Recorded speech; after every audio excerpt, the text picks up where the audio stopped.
Welcome to the solution of paper 429709, March 2022.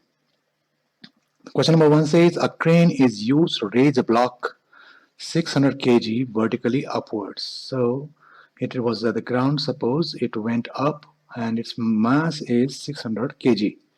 The distance it traveled was 15 meters.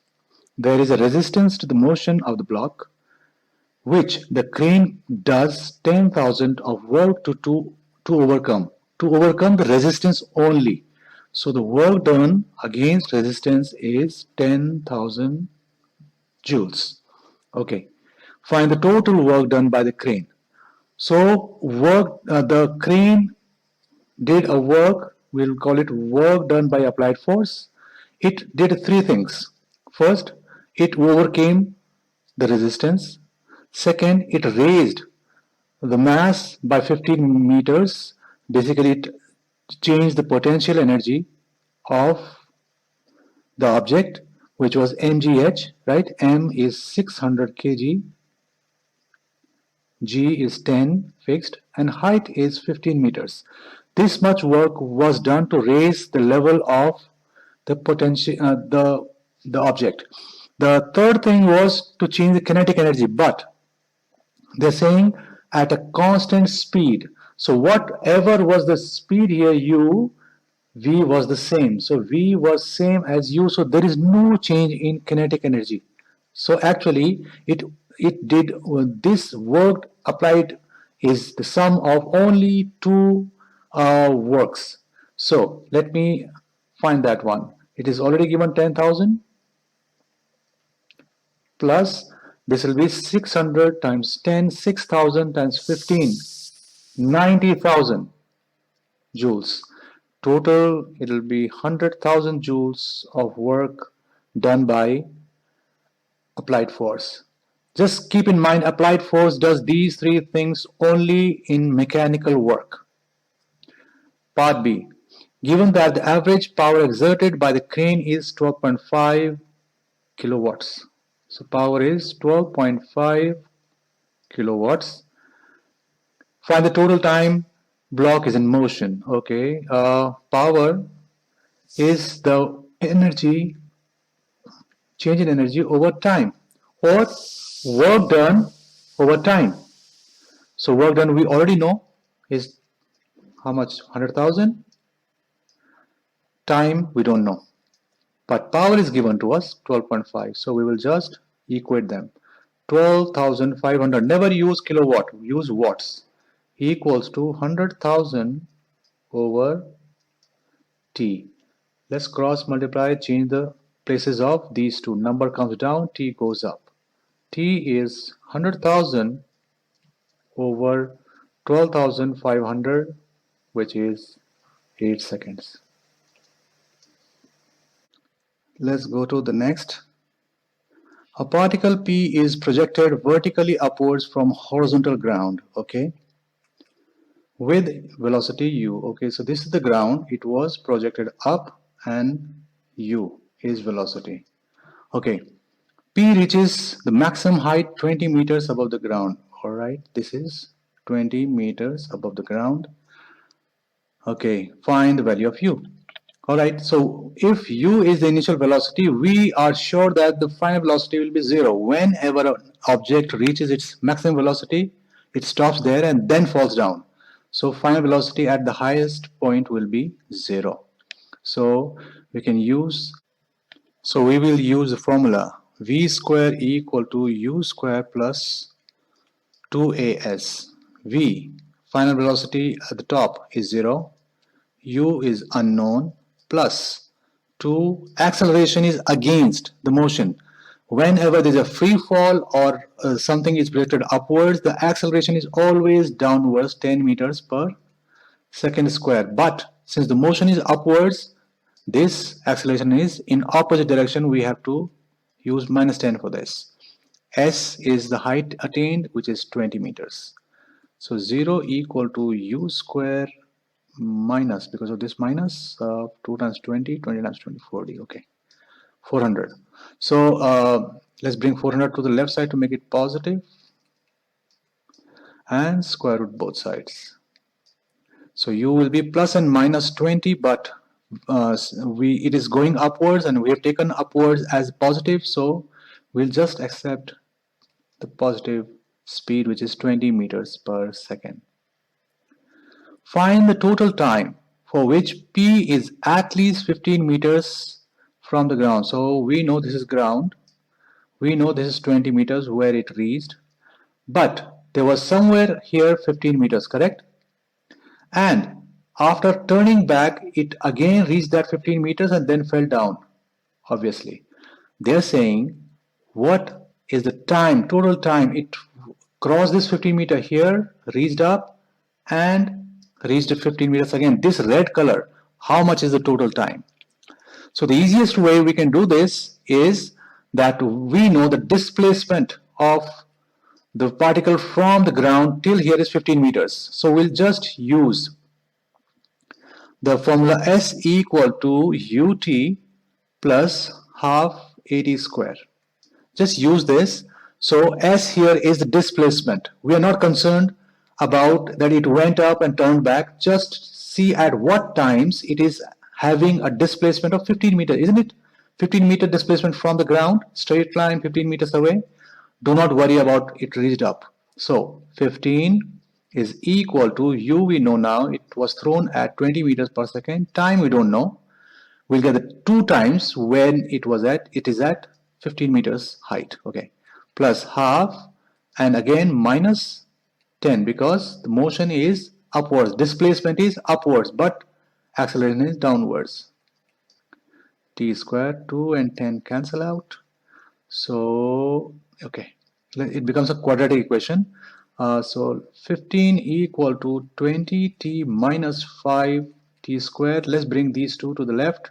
So 5t becomes positive, but 20t becomes negative, plus 15 equal to 0. This is the quadratic equation which can be further simplified by dividing by 5. Divide all of them by 5 because it is possible. So 5 and 5 cancel. T square 20 divided by 5 is 4t plus 3 equal to 0. 0 divided by 5 is 0. And we can find this with the help of calculator or factoring. I am factoring. T square minus 3t minus t plus 3 equal to 0. T minus 3 minus 1. T minus 3 equal to 0. So this gives us the factors t minus 3 and t minus 1 equal to 0, isn't it? T minus 3 is in both, taken common, and t minus 1 is left. So this gives us 2 times t equal to 3 seconds and t equal to 1 second. Obviously 1 second is smaller. That means when it reached at a height of 15 centimeter, time was 1 second. It went up, turned back, and when it reached at the same height again, the time was 3 seconds because there are 2 times when the displacements are 15 meters. So the question was, find the total time for which P is at least 15 meters above the ground. So from T equal to 1 to T equal to 3, it is above 15 meters. Okay, so we will say the particle or object, whatever they've said, particle is above at least above 15 meters for 2 seconds, isn't it? 3 minus 1 is 2 seconds. That's the answer. Next question. A car of mass m kg is towing a trailer of mass 300 kg down. Okay, down a straight hill. So if this is the hill, this is the car going down, it is taking a trailer with it. Okay, and it is inclined at 3 degrees, just 3 degrees at constant speed. This is important, constant speed. There are resistance forces on the car and trailer, and the work done against the resistance forces is in a distance of 50 meters is 40,000 joules. Okay, so work done against resistance forces is 40,000 joules. That means we also know the resistance forces, the work done against resistance forces is the force of resistance itself multiplied by the distance the object travels. So we know the distance, so we can find the resistive force by this WR over D.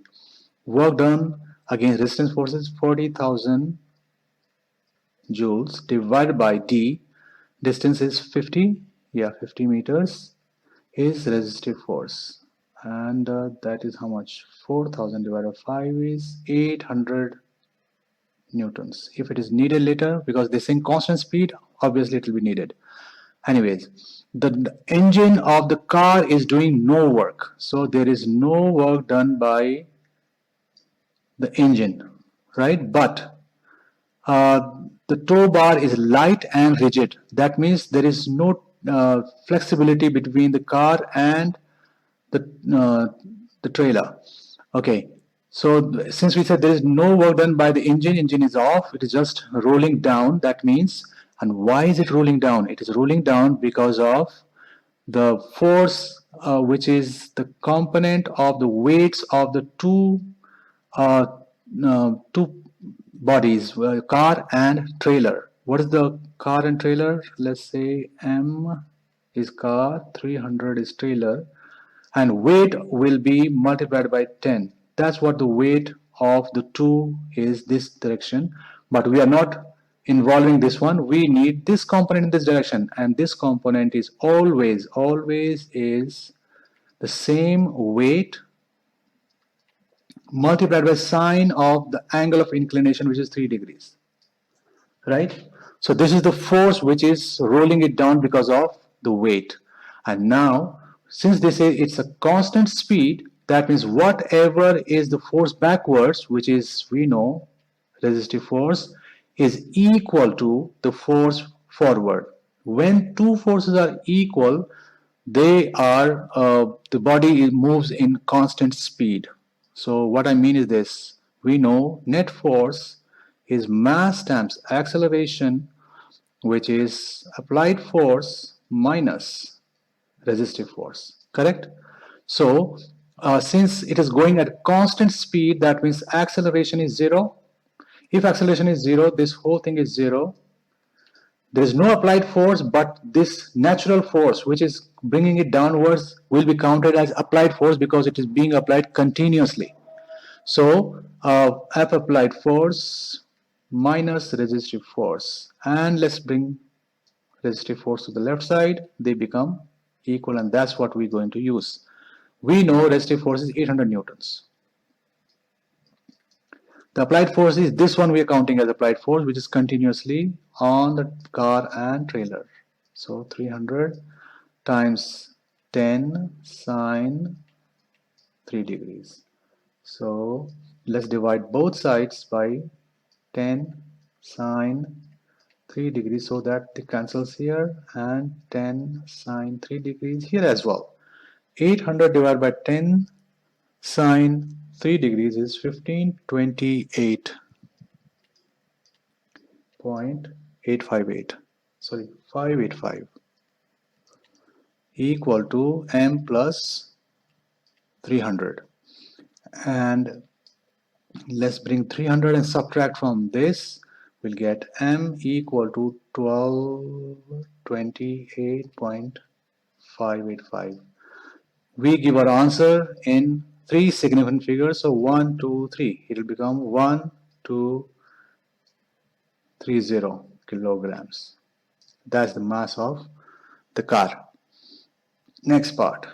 The resistance force on the trailer is 200 Newton. That means it was total 800 newtons. So on trailer, so FR trailer is 200 newtons. That means the remaining 600 is on car, okay?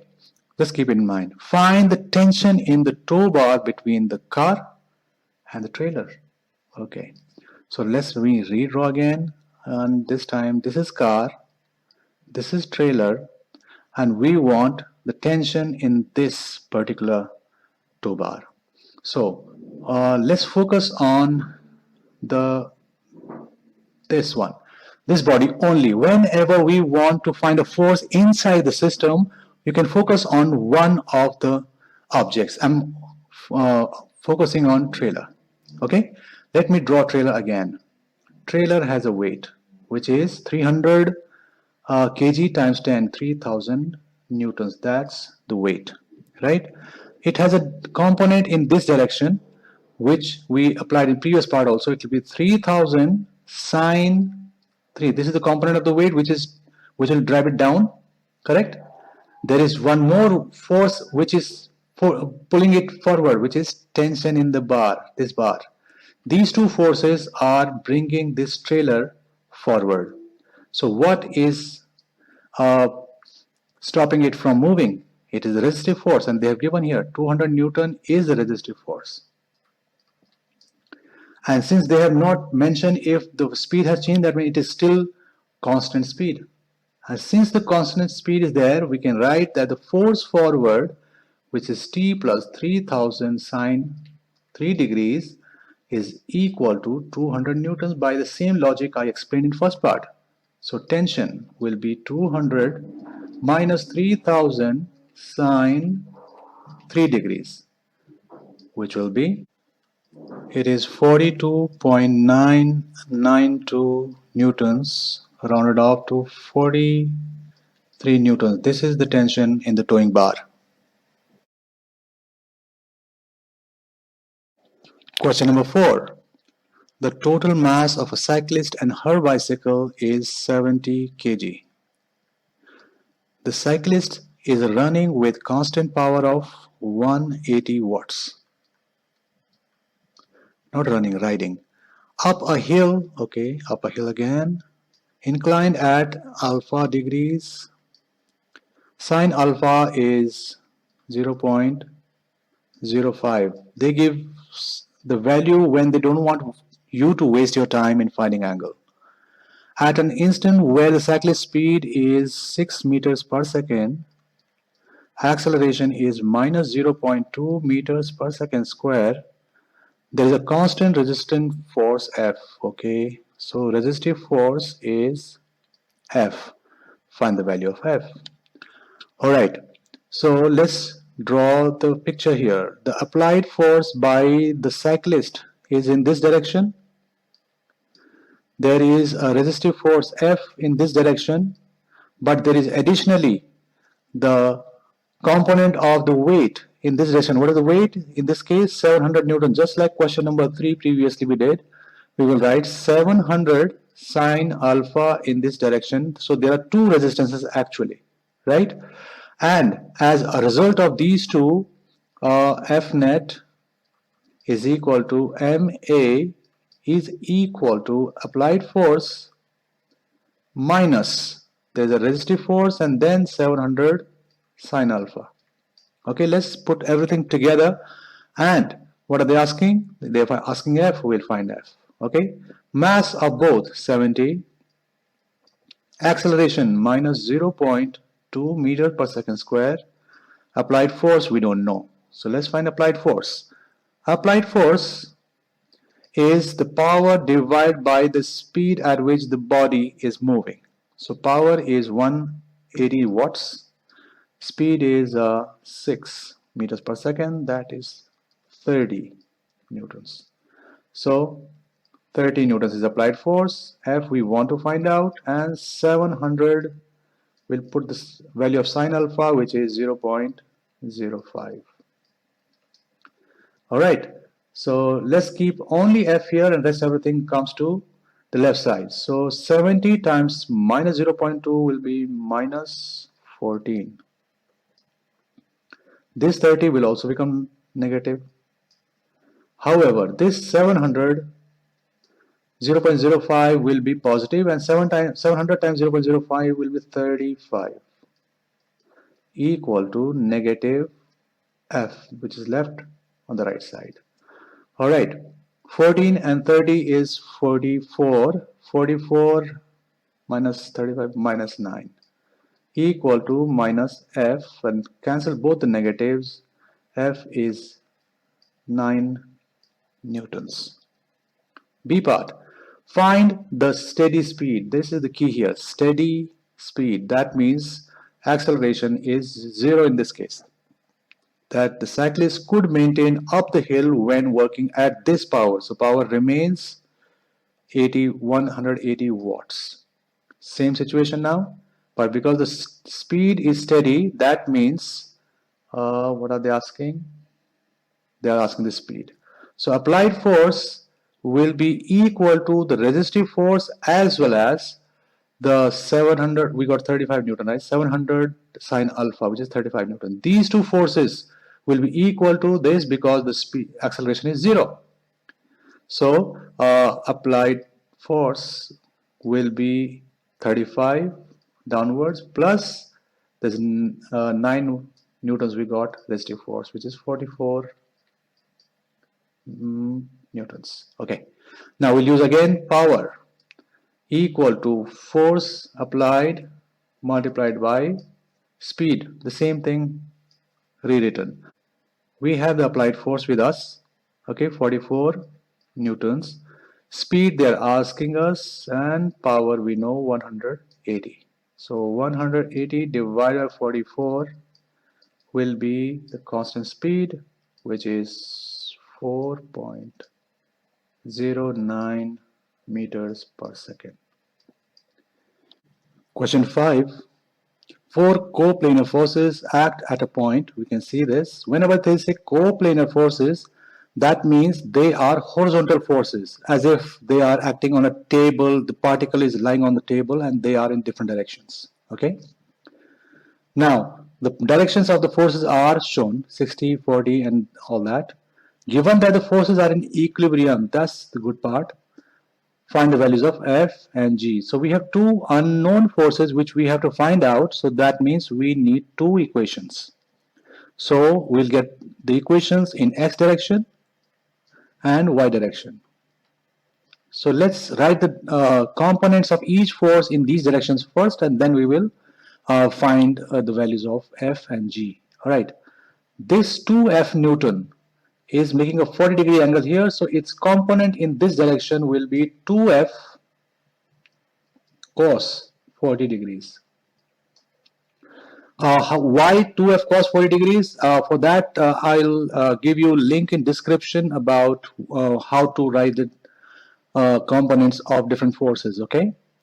So the force in the vertical direction, the component of the same 2F force will be 2F sine 40.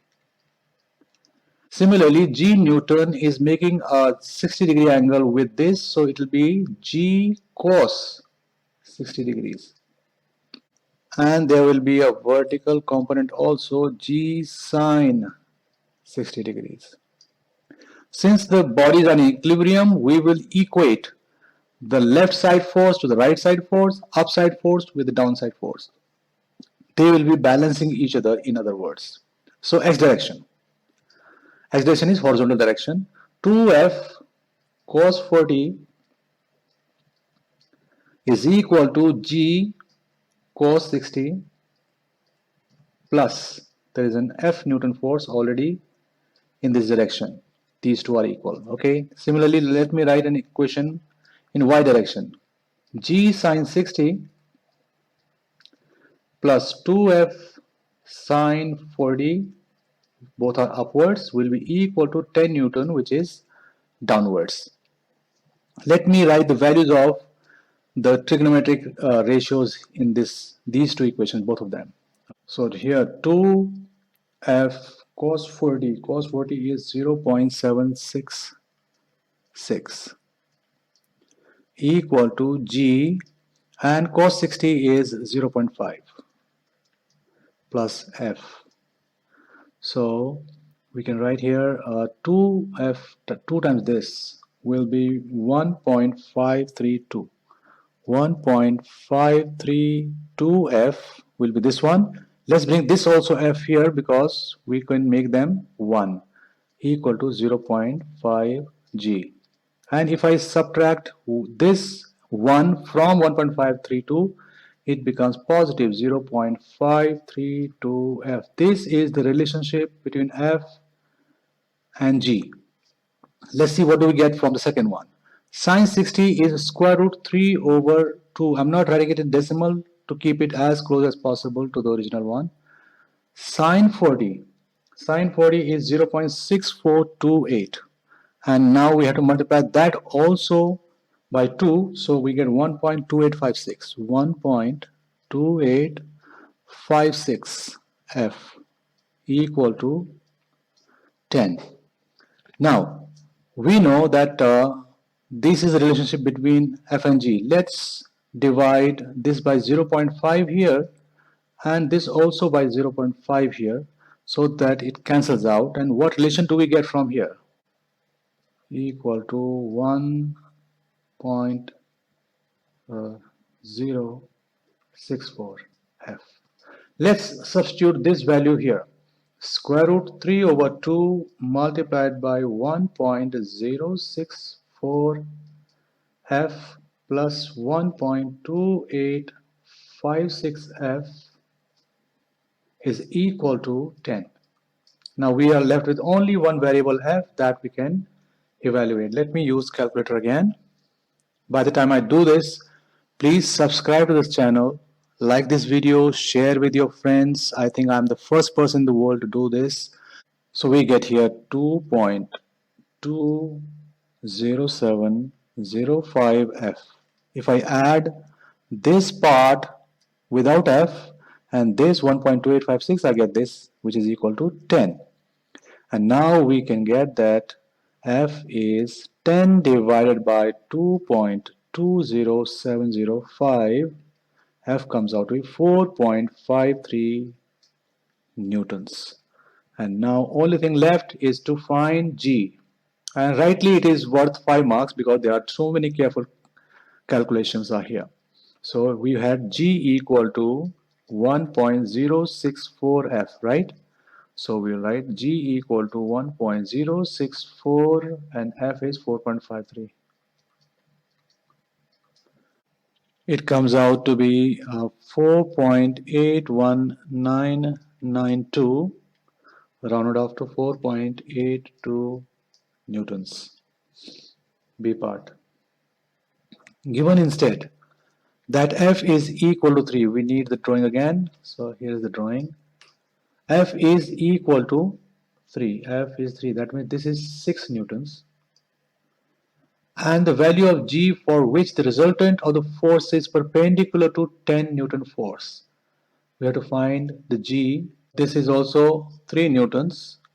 Find the value of G for which the resultant of the force is perpendicular to 10 Newton force. Perpendicular means either this way or this way. But I think this one makes more sense. Why? There will be two forces here, 3 newtons and the component of G in this direction, which is G cos 60 degrees. Correct? And in this direction, we'll have only one force, which is 6 cos 40.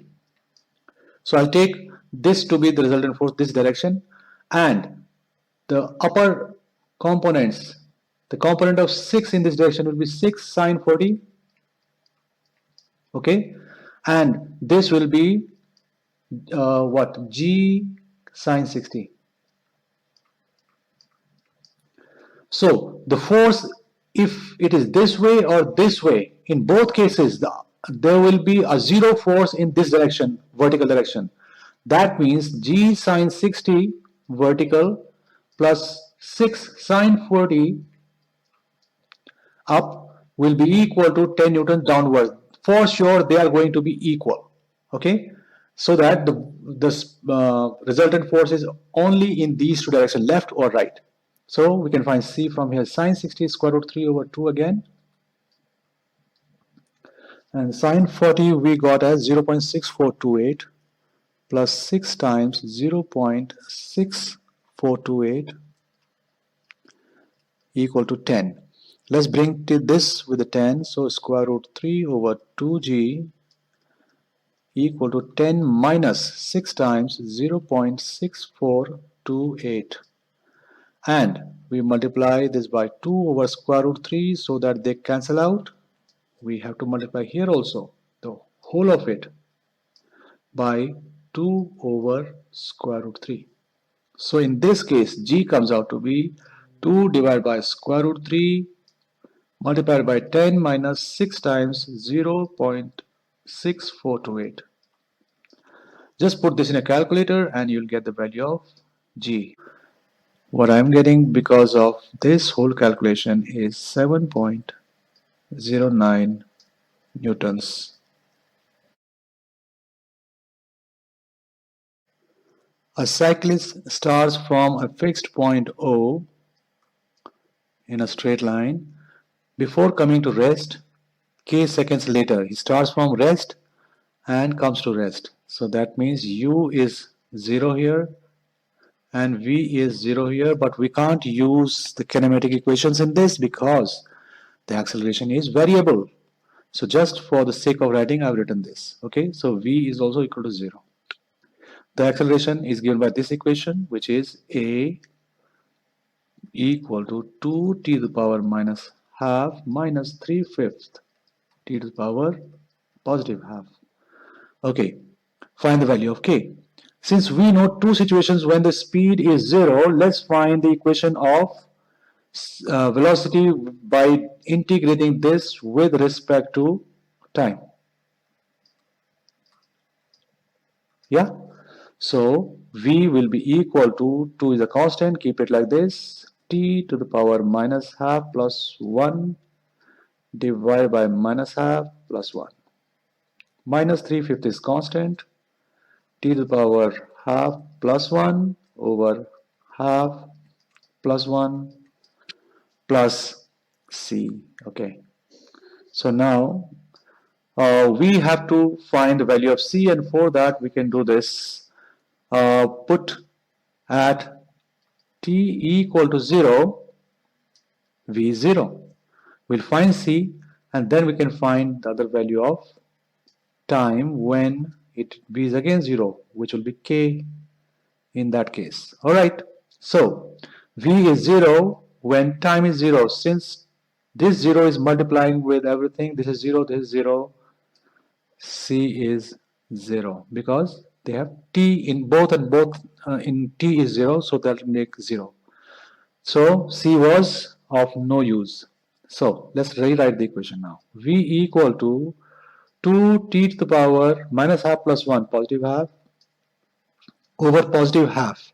But I will not write half here, I will add just 1 here and I can multiply by 2 up because denominator of a denominator becomes numerator. Minus 3 over 5 t to the power 3 over 2 divided by 3 over 2 again. 3 and 3 cancel, nothing cancels here, there is no c, that's it. So what equation do we get for v? 4 t to the power half minus 2/5 now, 2 over 5 t to the power 3 over 2. Now they're saying find the value of k, and at time equal to k it is at rest again. That means velocity is 0. If I make velocity equal to 0, one of the answer will be t equal to 0 for sure, because we already know that it is at rest at t equal to 0. But what is the second one? That will become the value of k. So for that I'll have to factor this. What is common between this term and this term? T to the power half is smaller, correct? T to the power half, and 2 also we can take as common. Yeah, 2 is here and 4 can also have 2. So what is left? Out of this everything is out, just 2 is left. Minus 1 over 5 is left, and out of 3 over 2, t to the power 3 over 2, half is out, remaining is just 1 t, because half plus 1 equal to 3 over 2, and when we divide this 3 over 2 minus half will make it exponent 1, so I'm not writing any exponent here now. This is equal to 0. Now two parts of an equation equal to 0 means either 2t to the power half is 0 or 2 minus 1 over 5t is 0. This gives us t half equal to 0 because we divide by 2, divide by 2. And if I square this, again t is equal to 0. And yes, as expected, one of the time is 0. What about the second one? 2 equal to 1/5 t. That's what we can write. Multiply by 5 so that this 5 is taken care of. We'll have to multiply 5 here. T equal to 10 seconds. It is the 10th second after which it comes to rest again, and that is the value of k. K is 10 when it comes to rest. Moving on, find the maximum speed of the cyclist. All right. So we have the equation for velocity here, but for maximum or minimum speed, acceleration has to be equal to 0. Whenever we want to find maximum minimum of something, just differentiate it further. And what is differentiation of speed or velocity? Acceleration. So we have the equation of acceleration. Let me copy that equation, which is this acceleration is 0. So 0 equal to 2t to the power minus half minus 3 over 5t to the power half. Right? Now, same, just like previous part, we'll take common, which is the smaller one, t to the power minus half. And do we have something else common? No. So here 2 is left, minus 3/5 is left, t to the power half. Since this is smaller, so we'll write half minus minus half, which will be again 1. The difference between half and minus half is 1, so again we will write t here. So either at this time acceleration is 0 or this time acceleration is 0. Okay, so let's find, this gives us t equal to 0, and we know by previous part, we know that the velocity here is 0. Can it be maximum? No, it can't be maximum. It can't be maximum at 0. That means the body did not move at all. Definitely this is going to be the maximum. This will give us the maximum velocity. So what will that be? 2 equal to 3 over 5t. 5 multiplies with 10, 10 over 3 equal to t. When time is 10 over 3 seconds, the velocity is obviously maximum. It can't be below 0. So we'll go back to our equation of the velocity and put 10 over 3. The equation of velocity was this. V equal to 4t to the power half minus 2/5 t to the power 3 over 2. So let's put it. V equal to 4 10 to the power 10 over 3 to the power half minus 2/5 10 over 3 to the power 3 over 2. Let's put this in a calculator. What do we get? We get 4.87 meters per second approximately. More part of this. Find an expression for the displacement. Okay, we can find that in terms of t. Hence, the total distance traveled by the cyclist from the time at which they reaches maximum speed, okay, until she comes to rest. So we know that it was at rest at t equal to 0. It was at rest at t equal to 10. That means there is no turning point in between. Maximum velocity, maximum speed was here, 10 over 3. So they're saying find the total distance traveled by a cyclist from the time which she reaches her maximum speed from here till she comes to rest. So this distance is needed to be found out. So to find the displacement equation from velocity, we have to integrate velocity equation. And it was 4t to the power half minus 3/5 or 2/5. 2/5 t to the power 3 over 2. This was the velocity equation, correct? We have to integrate this with respect to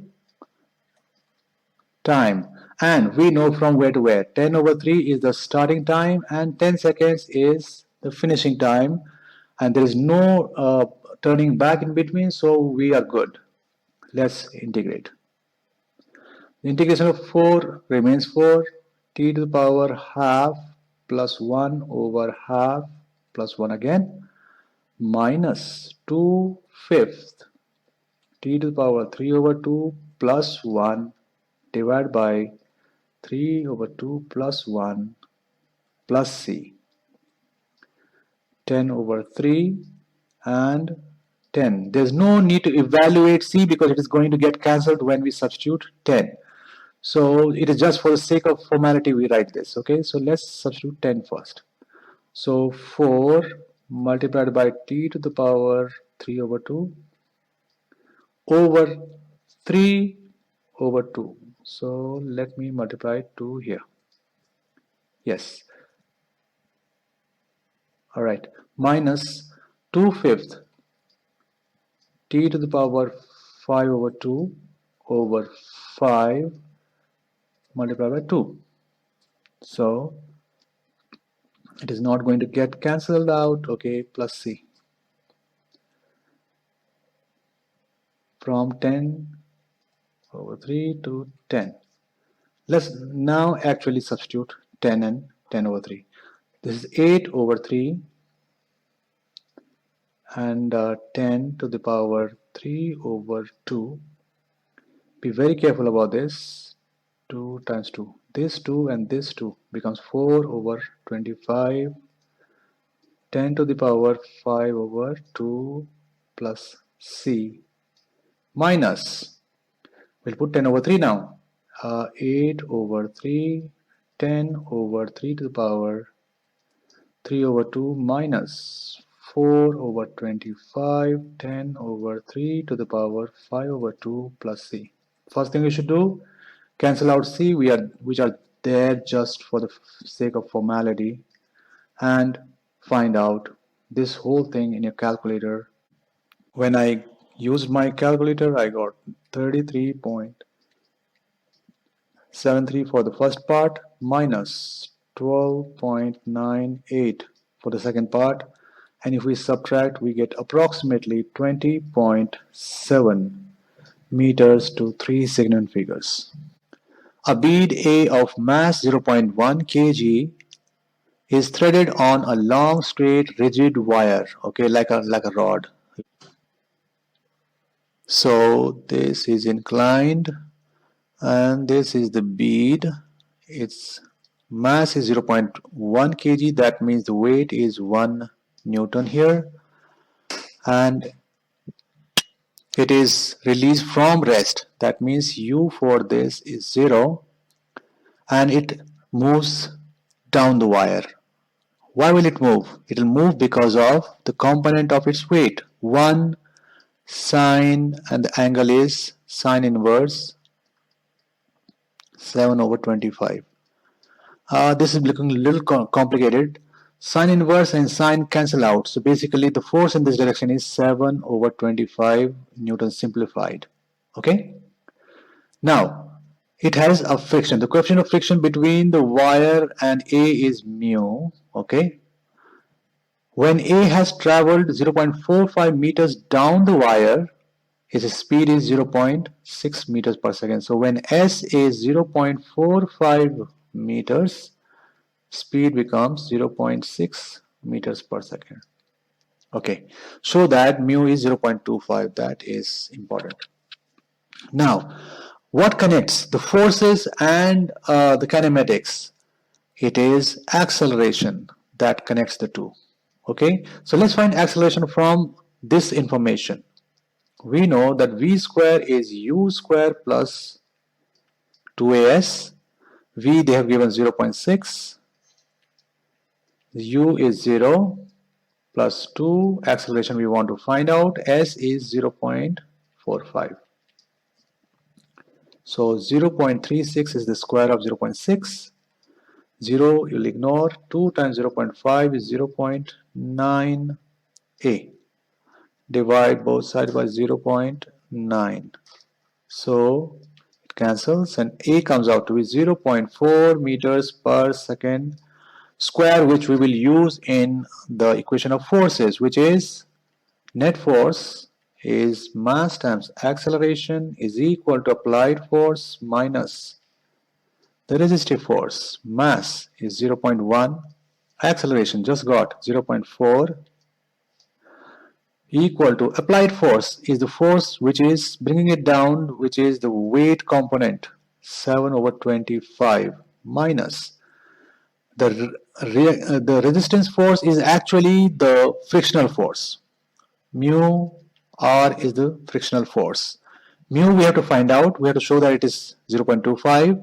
R is the reaction normal contact force in this direction, which is always equal to the y component of the weight if there is no external force, which is 1 cos, and angle is sine inverse 7 over 25. This time we can't cancel it is cos, it is sine, so we'll have to use the whole of it. So the resistance force, the frictional force will be mu times this force. Let's not write 1.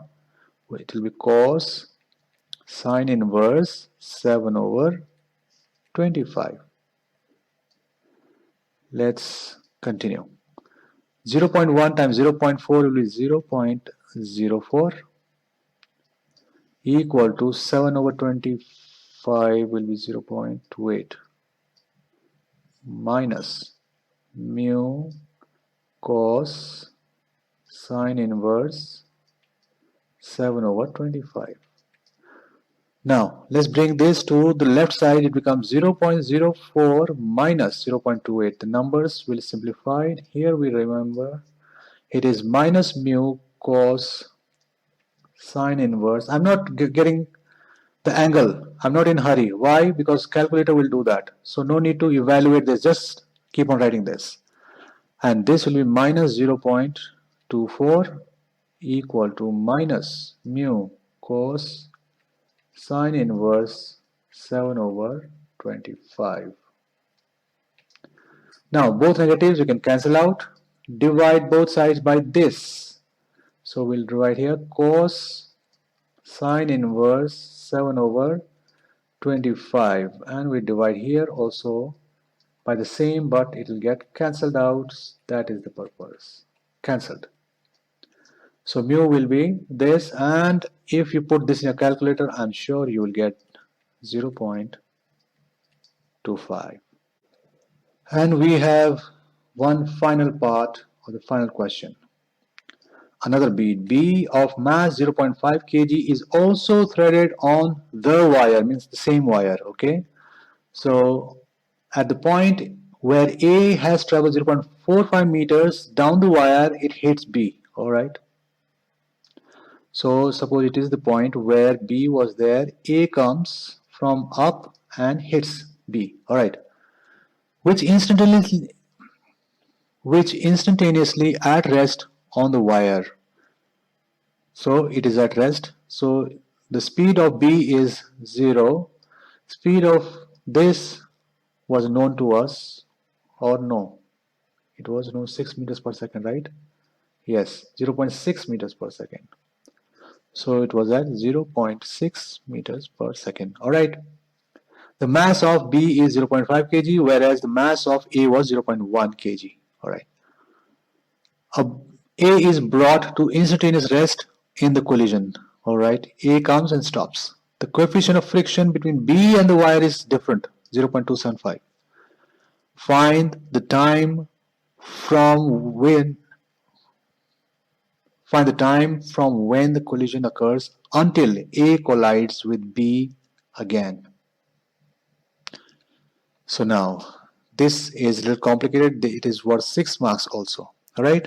First of all, after collision and before collision, let's make a conservation of momentum equation for them. M1 U1 plus M2 U2 equal to M1 V1 plus M2 V2. M1, let's say M1 is A. Its mass is 0.1. It was traveling at a speed of 0.6 meters per second when it collided with M2, which is of mass 0.5 kg, but it was not moving. Then, after collision, the first bead, 0.1 kg bead, becomes stationary, and 0.5 starts moving with some speed. Everything is known here except for this. You might be thinking, if it is stopping, then how does it collide again? We'll talk about that later. Okay, so 0.1 times 0.6 is 0.06 plus 0 gone equal to 0.5 V2. Divide both sides by 0.5, 0.5. Okay, so V2 comes out to be 0.12 meters per second. That's what it goes. Now, what happens to B? When it starts with this speed going down, there is a deceleration because of the friction. Okay, so let's see the forces on it. Its mass is 0.5 kg. So the force downwards, its weight will be 5 newtons. So here it will be 5 sine inverse 7 out of 25. Okay, so this is the force. This is the only force which is moving it down. Yes, there is no other force which is pushing it. Okay, the force which is stopping it is again the frictional force mu r. Mu is given to us 0.275. R will be same like this. R will be in this direction, which is 5 cosine inverse blah blah blah. All right. So what will be the deceleration because of that? We want to find out. So MA equal to applied force minus resistive force. Mass of this bead is 0.5 kg. Acceleration we want to find out. Applied force is the sine and sine inverse cancel. 7 over 25 times 5, this 5. Minus resistive force is 0.275 times 5 cos sine inverse 7 out of 25. Little complicated. We could have done one more thing to reduce this complication. Make a triangle. Sine theta is opposite. This is the angle. Let's say this is angle theta. Okay, and this is angle theta here. So opposite will be 7. Hypotenuse will be 25. And this is how you can get the adjacent as 24 by using Pythagorean theorem. Then this complication need not to be written. Cos sine inverse 7 over 25. Just like cos theta, which is adjacent 24 over 25. So I'm going to use this one now, so that doesn't become that complicated all the time. So 0.5a equal to, this cancels, rather let me, because it will have also have 35, right? No. So let's do it. 7 over 5 minus 0.275 times 5, and cos is now 24 over 25. Yeah, because of this triangle, I'm straight away writing value of cos theta. This complication will not leave. 5 and 25 cancel again. Both of them have same denominator. So 0.5a equal to 7. Let's write 5 for both. Minus, what is 24 times 0.275? Let me use my calculator to find that. 24 times 0.275 is 6.6. Okay, so 0.5a equal to 0.4 over 5. All right, so acceleration comes out to be, no, rather we'll bring this 0.5 here. 0.4 over 0.5 times 5, right? So let's cancel decimals here. So 4 over 25, which is 0.16 meters per second square. Wow, that means this bead B is accelerating. It will become faster and faster. That means bead A has to have more acceleration than 0.16. What was its acceleration? Did we get it? Let's see.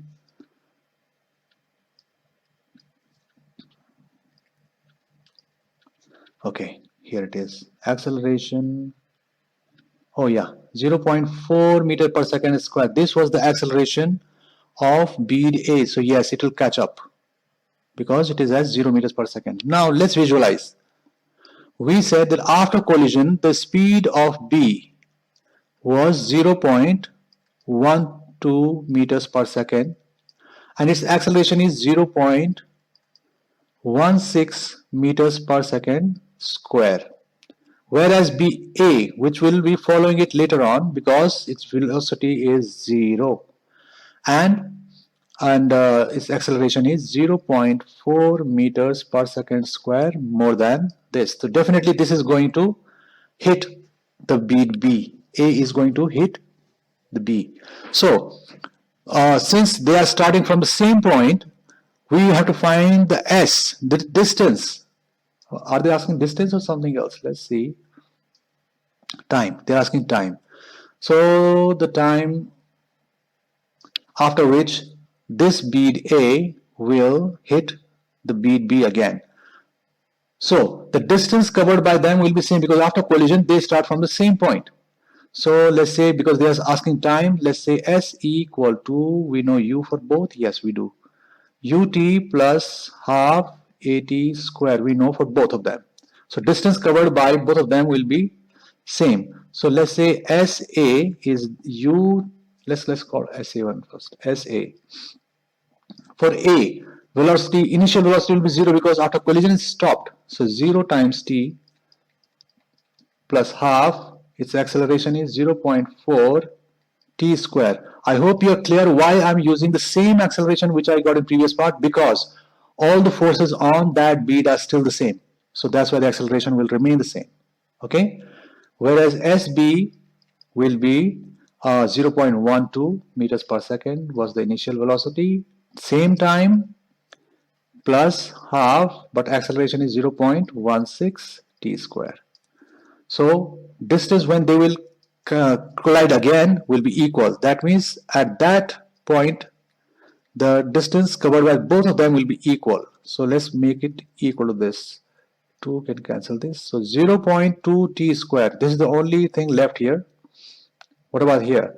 Equal to 0.12 t, and we can cancel this one also. 0.08 plus 0.08 t square. So let's bring everything to the right side. 0 equal to 0.08 minus 0.2 will be 0.12 t square, correct? Yeah. Minus 0.1. Let me show you the whole explanation because some of you may not understand what I did directly.